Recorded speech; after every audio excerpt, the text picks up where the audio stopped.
반갑습니다. 오늘은 성경 강의 수정판 제6강 6강으로서 주제는 신천지 과연 어떤 곳일까? 그리고 신천지는 누가 만들며 어디에서 만들어질까입니다. 그러면 오늘은 이 신천지가 어떤 곳이며 누가 만들고 어디에 만들어지는지 그것을 함께 알아보는 시간을 갖도록 하겠습니다. 신천지는 새하늘과 새 땅을 일컫는 말입니다. 우리가 살고 있는 이 천지, 즉 우주를 구성하고 있는 삼재, 세 가지 제목의 쓰리 머터리얼은 하늘과 땅과 사람입니다.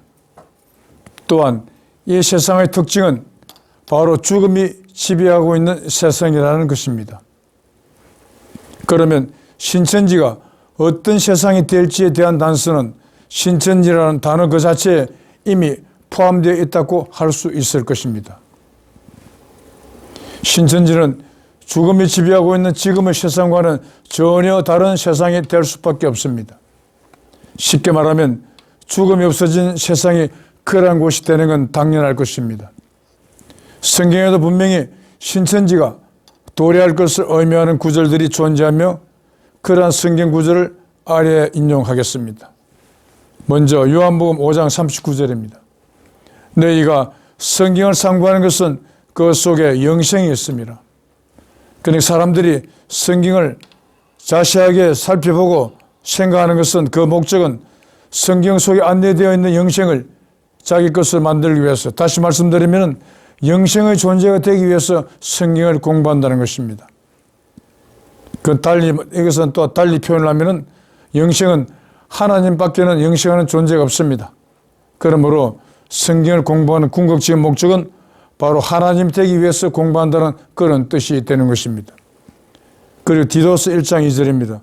영생은 거짓이 없으신 하나님이 영원한테 전부터 약속하신 것인데, 그러니까 영원 전부터 하나님께서 약속하신 것이 바로 영생이라는 그런 의미가 되는 것입니다.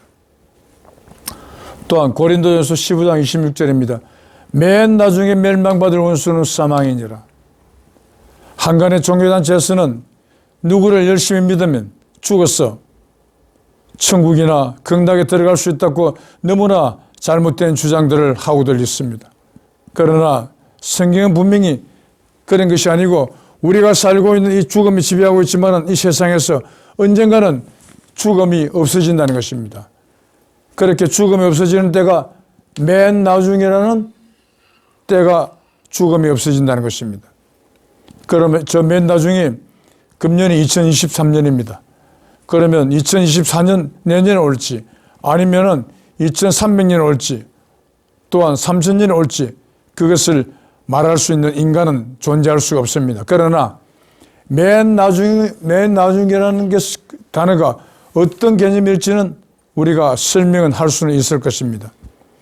현 시점에서 5분 뒤도 나중이요. 5년 뒤, 500년 뒤도 나중이 됩니다. 그러나 맨 나중이라면 더 이상 미래로 넘겨질 수 있는 시간이 전혀 없는 마지막 지점, 마지막 시점, 즉 말세가 맨 나중이 된다는 것입니다. 맨 나중에 되면은 죽음이 없어진다. 그것은 죽음을 없애는 존재는 딱 한 분, 구세주가 없애는 것입니다. 그러므로 구세주는 언제 출현하느냐? 말세에 출현하신다는 것입니다. 그러므로 말세의 주인공은 바로 구세주라는 그런 뜻이 되는 것입니다. 그리고 고린도전서 15장 54절입니다. 이 썩을 것이 썩지 아니함을 입고 이 죽을 것이 죽지 아니함을 입을 때에는 사망이 이김에 삼킴 받되리라고 기록된 말씀이 응하리라. 혹시 여러분들이 다니시는 종교단체에서는 이 사망을 삼켜버리는 이김이 뭔지, 어떤 존재인지, 그리고 언제 나타나서 사망을 삼켜버리는지 그걸 한 번이라도 가르쳐 주는 것을 들어본 적이 있습니까? 결코 없을 것입니다. 종교의 목표는 영생의 구원이라고 합니다. 진리의 구원이라고 합니다.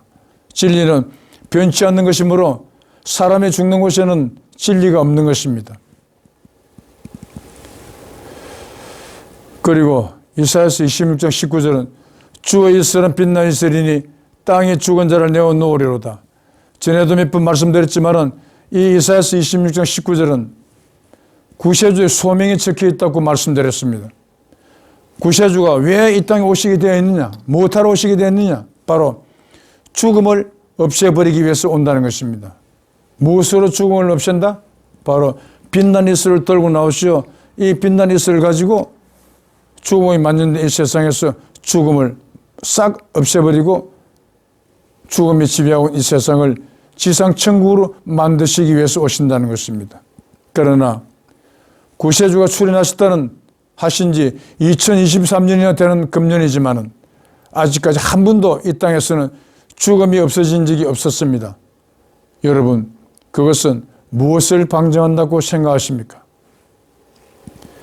그래서 계시록 9장 6절은 그날에는 사람들이 죽기를 원하여도 얻지를 못하고 죽고 싶으나 죽음이 저희를 피하리로다. 이 말씀은 죽음이 없어진 세상을 이렇게 에둘러서 표현을 해놓은 것입니다. 이렇게 성경 여러 곳에서 우리가 살고 있는 이 땅에서 죽음이 없어질 것이라고 분명하게 기록되어 있는데 왜 자신들이 믿는 존재를 믿으면 죽어서 천국 간다, 극락 간다 이런 잘못된 주장들 하시는지 그분들이 과연 성경을 제대로 한 줄이라도 그 의미를 알고나 있는지 모르겠습니다.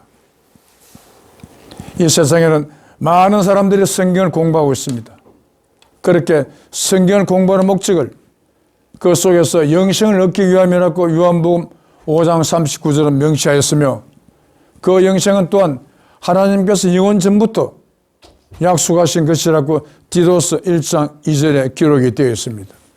이 세상은 여전히 죽음이 지배하고 있는 세상이며 언젠가는 그 죽음이 이 세상에서 없어질 것인데 그때가 바로 맨 나중이라고 고린도전서 15장 26절에 명시되어 있고 그렇게 죽음을 삼켜버리는 존재가 바로 이김이라 하였으며 또한 구세주는 빛난 이슬을 들고 나와 죽음이 만연된 이 땅에서 죽음을 없앨 것이라고 이사야서 26장 19절에 규정되어 있습니다. 우리나라 정감록 중의 백미에 해당되는 예언서인 조선조 명종대 예언가 개감 남사호 성생의 유작 개감유력의 도부신인편에 등장하는 천붕지탁 소사랩이라고 기록되어 그 뜻이 하늘이 무너져도 솟아날 길이 있다라는 우리나라의 전래 속담을 한자어로 표현한 것이 있으며 이 글귀는 하늘나라가 무너졌지만 솟아나는 땅에서 재설립될 것이다 라고 풀이가 되는 것입니다. 그러나 성경에는 이런 내용이 아예 등장하지 않습니다. 오히려 전지전능하신 하나님이라고 되어 하나님께는 그 어떤 잘못된 불리한 일도 생길 수 없는 환경만 제공되어 있는 셈입니다. 그리고 참고로 이사야서 56장 10절로부터 11절 그리고 마태복음 15장 14절의 내용을 보겠습니다. 이 이사야서에서는 그 파수꾼들은 소경이요 벙어리라 그들은 몰각한 목자들이라. 목자라면은 교회에서 근무하시는 목사님들이나 성당에서 근무하시는 신부님들을 통틀어서 목자라고 부르고 있죠. 그런데 그분들이 분명히 신도들을 이끌어 천국으로 안내하시는 분들로 되어 있습니다. 하지만 앞을 보지 못합니다. 그리고 벙어리죠. 말도 하지 못하고 했습니다. 어떻게 천국이라는 말은 들었다 하더라도 천국 가는 길을 갖다가 신도들에게 가르쳐 줄 수 있겠습니까? 그래서 마태복음 15장 14절은 소경을 인도하면 둘 다 구덩이에 빠진다. 앞에서 인도하는 소경은 어떤 존재입니까? 그것은 앞에서 인도하는 소경은 당연히 목자들을 의미하고 있습니다. 그리고 뒤에서 인도받는 소경은 그분들의 손을 잡고 그분들이 말씀하시는 대로 천국으로 갈 수 있을까 해서 따라가는 신도들이 되는 것입니다. 그러나 앞에 인도하는 목자도 뒤에서 인도를 받는 신도도 소경이기 때문에 앞에 구덩이에 있으면 둘 다 구덩이에 빠질 수 없는 그런 운명에 처해 있다는 것입니다. 이 구덩이가 소설책이나 다른 것에 기록되어 있는 것이라면 일반적인 구덩이에 불과할 수 있겠으나 성경 마태복음에 기록되어 있다는 것은 이 구덩이는 분명히 지옥을 상징하고 있음에 틀림없는 것입니다. 그리고 또 다른 한 가지로서 1년 24절기 중 맨 처음 첫 절기인 입춘의 경우 우리나라 조상님들이 대부분에 써붙이던 입춘첩인 입춘대길이라는 글자에 숨겨져 있는 천기는 천지인으로 쪼개진 하나님이 다시 합해질 것을 의미하고 있으며 풀이하면 다음과 같습니다. 입춘대길에서 핵심 글자는 바로 봄춘자이며 이 글자를 깨뜨리면 즉 파자하면 석삼자, 사람인자, 날일자로 분해가 되는데 이렇게 분해된 상태에서 다시 조립하면 입삼인일 대길 즉 삼인이 서는 날 크게 길하다가 되어 숨겨진 천기가 비로소 그 모습을 드러내게 되는 것입니다. 매년 다가오는 입춘절기지만 크게 길한 일은 한 번도 없었고 오히려 많은 사람들이 굶어 죽는 춘궁기 즉 보릿고개만 있었을 뿐입니다. 그래서 이 입춘대기는 사람들이 살고 있는 세상에서 벌어지는 입춘을 보면은 입춘대길이 아니라 입춘대흉이라고 해야 실질적인 환경에 적합한 표현이 되겠지만은 그런데도 조상님들이 입춘첩을 꾸준히 대본에 써붙이는 그 손길에는 삼위일체 하나님이 다시 완성되어 구세주가 되시어 사람이 죽지 않는 영생의 대길한 크게 길한 세상을 만들어 주시길 염원하는 마음이 담겨 있었던 건 아니었겠습니까? 그래서 새하늘과 새 땅 그리고 새 사람을 언급하여 그런 대길한 세상이 언젠가는 찾아오기를 소원하고 있다고 보아야 할 것입니다. 그러므로 우리가 살고 있는 이 우주를 구성하는 현재의 하늘과 땅 그리고 사람은 당연히 옛것에 해당된다고 보는 게 타당할 것입니다. 아래 전제되는 관련 성경 내용을 읽어보도록 하겠습니다. 먼저 새하늘과 새 땅이 기록된 내용입니다. 이사야서 65장 17절입니다. 보라, 내가 새하늘과 새 땅을 창조하나니 이전 것은 기억되거나 마음에 생각나지 아니할 것이라. 다음 이사야서 66장 22절입니다. 나 여호와가 말하노라, 나의 지을 새하늘과 새 땅이 내 앞에 항상 있을 것 같이 너희 자손과 너희 이름이 항상 있으리라. 다음 베드로서 3장 13절입니다. 우리는 그 약속대로 유유히 거하는 바 새하늘과 새 땅을 바라보도다. 계시록 21장 1절 또 내가 새하늘과 새 땅을 보니 처음 하늘과 처음 땅 없어졌고 바다도 다시 있지 않더라. 계시록 21장 4절입니다. 모든 눈물을 그 눈에서 씻기심에 다시 사망이 없고 애통이나 곡하는 것이나 아픈 것이 다시 있지 아니하리니 처음 것들이 다 지나갔습니다. 다음 새 사람이 기록되어 있는 내용입니다. 에베소서 4장 24절입니다. 하나님을 따라 의와 진리의 거룩함으로 지으심을 받은 새 사람을 입어라. 골로새서 3장 10절 새 사람을 입었으니. 그리고 옛사람이라고 기록된 내용도 있습니다. 분명히 처음 하늘과 처음 땅 없어졌고 라는 표현이 등장합니다. 그리고 새 하늘과 새 땅이라는 표현도 나옵니다. 즉 옛 하늘과 옛 땅은 없어졌고 새 것으로 교체되었다는 의미가 됩니다.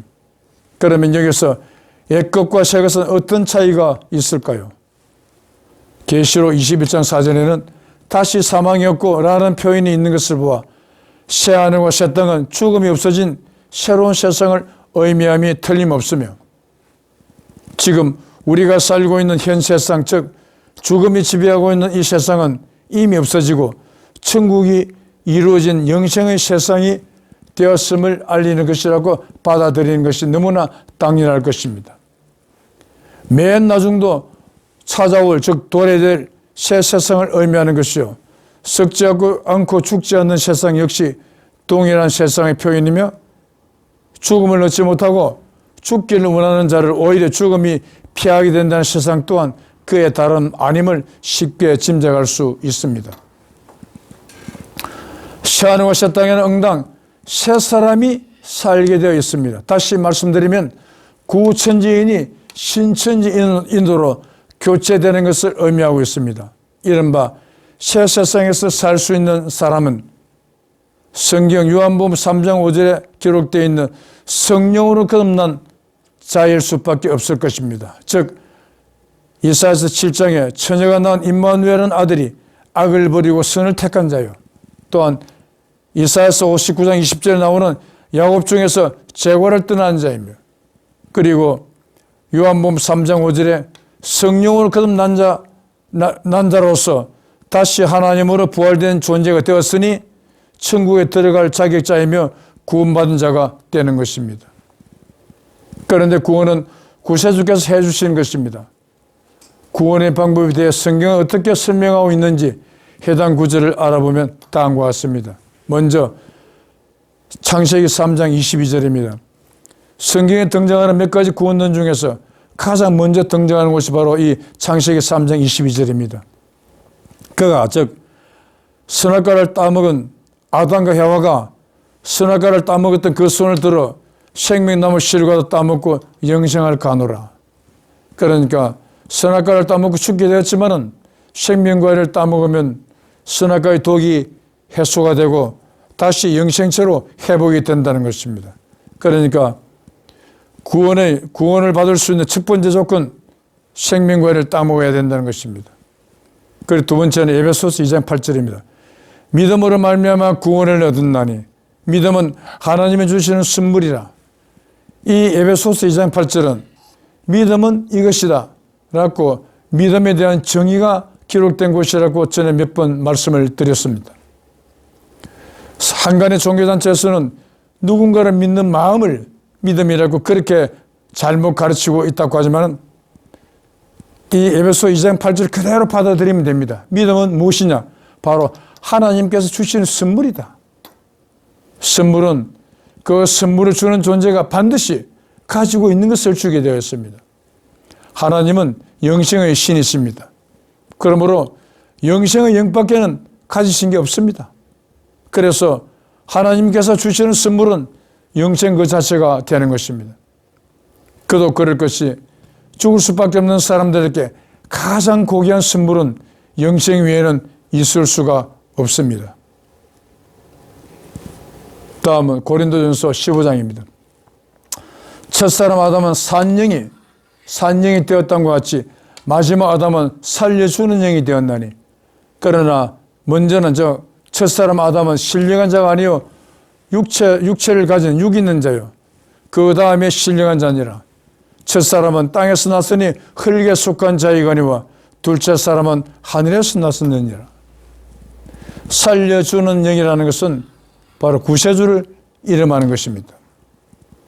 첫사람 아담은 육체를 입은, 그러니까 하나님 상태에서 육체를 입은 인간 상태로 전락된 아담 하나님과 해와 하나님을 첫사람 아담으로 표현을 하고 있는 것입니다. 그런데 마지막 아담은 구세주로 온다는 것입니다. 그래서 구세주이기 때문에 비록 처녀가 낳은 아들이지만 하늘에서 나셨다고 그렇게 기록을 하고 있는 것입니다. 다음은 요한복음 3장 5절입니다. 사람이 물과 성령으로 거듭나지 않으면 하늘나라에 들어갈 수가 없다. 성경책에 기록되어 있는 몇 가지 구원론 중에서 가장 핵심 내용이 바로 이 요한복음 3장 5절입니다. 사람이 사는 나라는 사람 나라입니다. 그러나 하나님 계시는 나라는 하늘나라입니다. 그래서 하늘나라에 들어가려면 하나님이 되지 않고서는 절대 들어갈 수가 없는 것입니다. 그러므로 이 요한복음 3장 5절에는 세 가지 중요한 내용이 들어가 있습니다.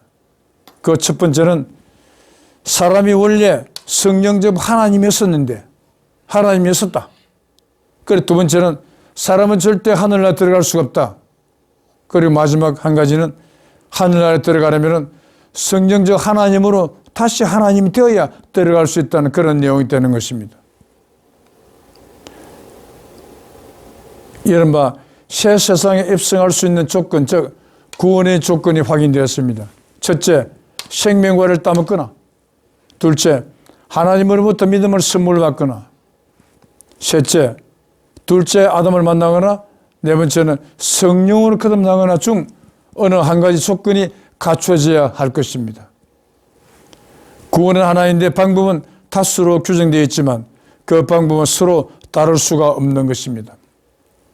모두가 구세주로 직별될 수밖에 없습니다. 구세주를 만나야 비로소 구원을 얻을 수 있는 것입니다. 구세주가 새 사람으로 만들어 주어야만 새 사람이 되는 것이지 옛사람 스스로는 무조건 될 수 없는 것입니다. 그런데 구세주를 만나자니 다음과 같이 어문투성일 뿐입니다. 야고보 12지파 중에서 어느 지파에서 출현할 것인가? 두 번째는 뿔뿔이 흩어진 이스라엘 지파인데 어느 곳 즉 어느 나라에서 출현할 것인가? 그리고 언제 출현할 것인가? 이 세 가지 물음에 대해 사람이라면 그 누구도 답을 알 수가 없을 것입니다. 그런데도 한간에는 구세주가 이미 한 번 이 땅에 왔다가 다시 공중 하늘로 되돌아갔다고 하는 그렇게 주장하는 종교가 있습니다. 구세주는 죽을 수밖에 없는 옛사람을 죽을 수 없는 새사람으로 바꿔주실 분인데 한 번 왔을 때 그렇게 하지 않고 다시 와서 할 것이라고 그것도 2000년이 넘도록 오지 않고 있는데 재림이라는 단어를 곱씹으며 아직도 기다리고 있다고 하니 도대체 언제까지 그럴 것인지 묻고 싶은 것이 본인만의 생각은 아닐 것이라 믿습니다. 위의 세 가지 물음에 정확한 답을 줄 수 있는 종교단체가 세상에 딱 한 곳 있는데 그것은 바로 대한민국 경기도 부천시 소사구 역곡 삼동에 소재한 승리재단으로서 구원의 문이 되는 생명의 문 좁은 문이 바로 그곳이며 그 문은 옛사람을 향해 항상 열려 있음을 알려드리는 바입니다. 그리고 새하늘과 새 땅은 누가 만들며 어디에서 만들어질 것인가? 오늘 저와 함께 알아본 바와 같이 죽음이 없는 새하늘과 새 땅은 참 구세주가 만들게 되어 있으며 그 장소는 장자 축복을 받은 야곱의 5번째 아들인 다한의 후손들이 살고 있는 동방의 땅끝 땅 모퉁이 되는 대한민국에서 시작되어 전 세계로 뻗어나가게 되어 있는 것입니다. 그리고 다음 강의 제7강의 주제는 이스라엘 민족의 장자 축복과 구세주 출현입니다. 역시 많은 성원 부탁드리겠습니다. 그러면 오늘 강의는 이것으로 마치도록 하겠습니다. 끝까지 시청해 주시어 정말 감사합니다.